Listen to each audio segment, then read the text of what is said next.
Please like share and subscribe. Hi అండి, అందరూ ఎలా ఉన్నారు? కార్తీక మాసంలో పూజలు అయితే బాగా చేసుకుంటున్నారా? నేను కూడా చాలా బాగా చేసుకుంటున్నాను అనమాట. మా పడి పూజ అయితే అయిపోయిందండి. ఇంకా బాగా అలసిపోయామన్నమాట. ఇంకా డైలీ స్నానాలు చేసి చేసి జలుబు అయితే చేసింది, గొంతు కూడా పోయింది. కానీ మీరు వీడియో చూడాల్సిందే, తప్పదు మరి. ఇంకా మా స్వాములు పీఠం దగ్గరికి వెళ్ళి పూజకి వెళ్ళగానే నేను ఇలా నిత్య దీపారాధన అయితే కంప్లీట్ చేసుకుంటున్నాను. ఇంకా మా స్వాముల కోసం ఇలా విడిగా వంటగది అయితే రెడీ చేస్తున్నానండి. ఒక నెలలో అందరికీ, ఆడవాళ్ళందరికీ ఉండే ప్రాబ్లమే కదండి 5 డేస్. ఈ స్వాములు ఉన్నప్పుడు మాత్రం చాలా చాలా చాలా అంటే దూరంగా ఉండాలి. వాళ్ళు మనల్ని తెలిసి చూస్తే స్నానం చేయాలంటండి. ముట్టుకోవడం అయితే అస్సలు చేయకూడదు. అసలు చూస్తేనే స్నానం చేయాలంటే ఎంత నిష్టగా ఉండాలి, ఎంత దూరంగా ఉండాలి చెప్పండి. మనం ముట్టుకున్నవేమి వాళ్ళు ముట్టుకోకూడదు. ఇంక ఈ 10 పైసా కాయిన్ అయితే మా ఇంట్లో ఎప్పటి నుంచో ఉంటుందండి. సరదాగా మీకు చూపిస్తున్నాను. ఇది పైన వంటగదిలో అయితే ఉంటుంది. ఇంకా అస్తమాను తీసి తుడిచినదని మళ్ళీ అక్కడే పెడతాము. అందుకోసమే అనమాట ఇలా ఆ 5 డేస్ కోసము వంటగది అనేది సపరేట్గా సర్దుతున్నా అనమాట. మా పెద్ద స్వామి అయితే ఎక్కడో చోట అడ్జస్ట్ అయిపోతారండి. కానీ మా మణికంఠ ఉన్నారు కదా, ఆ మణికంఠ కోసమే అనమాట. ఇప్పుడు అంటే ఆ మణికంఠ స్కూల్కి వెళ్తున్నారు. ఆ మణికంఠకి బాక్స్ పెట్టడం కోసం అనమాట మా తిప్పలన్నీను. ఇంక ఈ ఫ్లెక్సీ వచ్చి పడిపూజ కోసం వేయించారంటండి. నేను చూడలేదు ఆ రోజైతే. మీకు చూపిస్తూ నేను కూడా చూద్దామని అయితే ఓపెన్ చేశాను. ఇది వంటగదిలో అయితే తెచ్చి పెట్టారనమాట. ఇంకా ఆ రోజు తీసేసి. కానీ పడిపూజ చాలా బాగా జరిగిందండి. నేనైతే లైవ్ ఇచ్చాను. ఎంత క్వాలిటీ వచ్చిందనేది నాకు తెలియదు, కానీ పూజ అయితే మాత్రం చాలా బాగా జరిగిందండి. వీడియో కూడా బాగానే వచ్చిందని నేను అనుకుంటున్నాను. ఎవరైనా చూడకపోతే కనుక ఒకసారి చూడండి. చాలా పెద్ద వీడియో అనమాట. చాలా బాగా జరిగింది పూజ అయితే. అయ్యప్ప స్వామి వచ్చి కూర్చుని అయితే పూజ చేయించుకున్నారు. వానదేవుడు అయితే కొంచెం భయపెట్టాడు. బూర్లు వేస్తామని చెప్పి దండం పెట్టుకున్నాను. వర్షం అయితే ఆగిపోయిందనమాట. పూజ అయితే చాలా బ్రహ్మాండంగా జరిగింది. అసలు అంత బాగా జరిగిద్దని మేము ఎక్స్పెక్ట్ చేయలేదన్నమాట. చాలా బాగా జరిగింది. వచ్చిన స్వామి కూడా ఎవ్వరు కూర్చోలేదు, అందరూ డ్యాన్స్ చేస్తూనే ఉన్నారనమాట. ఇంకా నేను వంటగది అయితే సర్దుతున్నాను. ఇవన్నీ మాల వేసుకోవడానికి ముందు రోజే రెడీ చేసి పెట్టుకున్నానండి డబ్బాలు అనేవి. ఎందుకంటే మధ్యలో ఇబ్బంది ఉంటుందని తెలుసు కదా.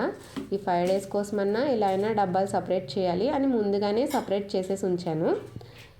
ఇంకా కిందే వంట చేసుకుంటున్నాము ఎప్పుడు చేసుకునే ప్లేస్లో. ఇంక ఈ 5 డేస్ మాత్రం సపరేట్గా చేసుకుంటారని చెప్పి ముందుగానే రెడీ చేసి పెడుతున్నాను అనమాట. మొత్తం అంటే కందిపప్పు, పచ్చెనగపప్పు, వాళ్ళకి కావాల్సిన ఉప్పు, కారం, చింతపండు, అలాగే పాలల్లో వేసుకోవడానికి బెల్లం, ఇలా ఒక్కొక్క డబ్బాలో వేసి అయితే పెడుతున్నాను అనమాట. ప్లాస్టిక్ అనేది వాడడం అవాయిడ్ చేయాలి ఖచ్చితంగాను. నేనైతే స్టీల్ డబ్బాలే ఇదివరకు వీడియోలో కూడా చూపించాను. అంటే స్టీల్ డబ్బాలు చాలా పెద్ద పెద్దవి. ఇంక ఇప్పుడు ఇన్ని స్టీల్ డబ్బాలు కొనుక్కురావడం కష్టం, చిన్న చిన్నవి. ఏందో పైగా 40 డేస్ వాడడానికే కదా. వేడివేడివి అయితే ఖచ్చితంగా తీయకండి ప్లాస్టిక్ డబ్బాల్లోకి, చాలా డేంజర్. అలా మాత్రం వాడొద్దు. ఇక అవసరమైనప్పుడు ఇలా వాడడం తప్పదు. ఇక గదులు పెట్టి అయితే తీసుకున్నాను. ఇదైతే డీమార్ట్లో ఉన్నాయండి. జస్ట్ 100 రూపీస్ అనమాట. 2 తీసుకున్నాను. ఒకటి పసుపు కుంకానికి, ఇలా ఒకటి గదులు పెట్టికి. అన్నిటికీ చిన్న చిన్నగా డబ్బాలు కొనే బదులు ఇలా బెటర్ అనిపించింది. తర్వాత అయితే నేను కాలువ దగ్గరికి పెట్టుకెళ్ళడం కోసం ఇలా, అంటే కార్తీక మాసంలో బొడ్డొత్తులు అనేవి వేసుకుంటాం కదండి, మేమైతే అలా పిలుస్తాము. ఇంకా ఈ ఒత్తులు అయితే కార్తీక మాసంలో ఖచ్చితంగా వాడతామన్నమాట. ఇంకా వీటిని అయితే రెడీ చేసుకుంటున్నాను కాలువకి పట్టుకెళ్ళడం కోసం. ఆవు నెయ్యి ఉంటుంది కదండి, దాన్ని అయితే కొంచెం వేడి చేసి కరగబెట్టామనుకోండి, ఎక్కువ ఒత్తులు అనేవి పడతాయి. అలాగే పొడి పొడిగా కూడా ఉంటాయన్నమాట. వేడి చేయకుండా వేసేసామనుకోండి ముద్ద ముద్దగా ఉంటాయన్నమాట. ఇంకా అందరూ ఇలా సిలికాన్ మెటీరియల్స్లో ఇలా వస్తున్నాయి, వాటిలో అయితే వేస్తున్నారు. ఇది పిల్లలు ఆడుకునేదానికైతే కొన్నాము ఒకసారి. సరే ఇది ఉంది కదా, దీనిలో పెట్టి చూద్దాము నిలబడతాయా లేదా ఒత్తులు అనేవి అని చెప్పి నేను ట్రై చేశాను అనమాట. ఆల్రెడీ ఒకసారి తీసాను వేసి ఒక రౌండ్, చాలా బాగా నిలబడ్డాయి. 2 అవర్స్ అలా బయటే వదిలేసాను అనమాట. ఫస్ట్ స్నానం చేయగానే వేసేసాను.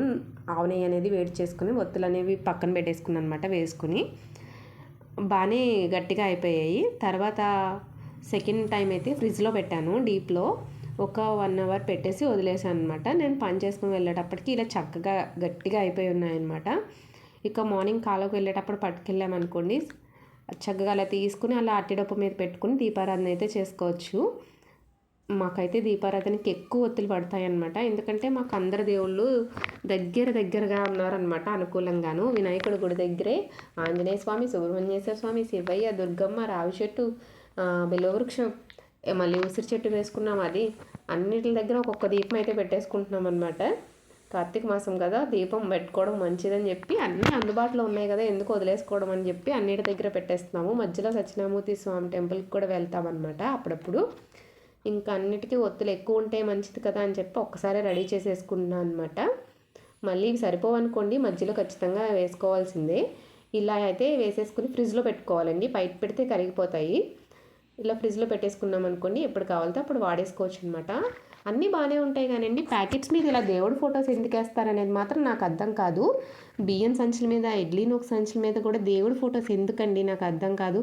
వాళ్ళ బ్రాండ్ నేమో ఆ ప్రొడక్ట్ నేమో వేసుకుంటే సరిపోతుంది కదా, ఇలాంటి వాటిని ఎందుకు అందరూ అవాయిడ్ చేయరో నాకు అర్థం కాదు. సనాతన ధర్మం, హిందూ ధర్మం అని పెద్ద పెద్ద మాటలు చెప్పే ముందు అందరూ కూడా ఇలాంటి చిన్న చిన్న వాటిని కూడా అవాయిడ్ చేస్తే బాగుంటుంది కదండి. వీటి మీద కూడా అందరూ మాట్లాడాలి, వెయ్యనివ్వకూడదు. Thank you for watching. నచ్చితే కనుక సబ్స్క్రైబ్ చేయండి.